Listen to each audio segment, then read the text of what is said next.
Hello everyone, how are you doing? This is MD Tech here with another quick tutorial. In today's tutorial, I'm going to show you guys how to resolve if Notepad is not opening properly on your Windows 10 computer.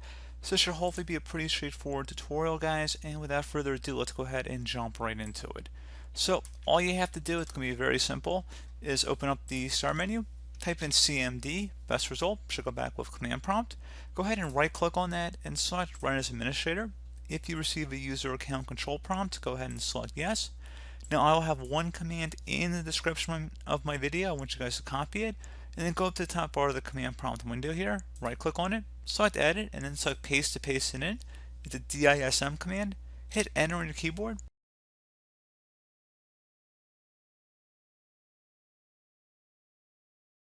It should say the operation completed successfully. At this point, you can close out of here, restart your computer, and that should be about it. So, as always, thank you guys for watching this brief tutorial. Do hope I was able to help you out, and I do look forward to catching you all in the next tutorial. Goodbye.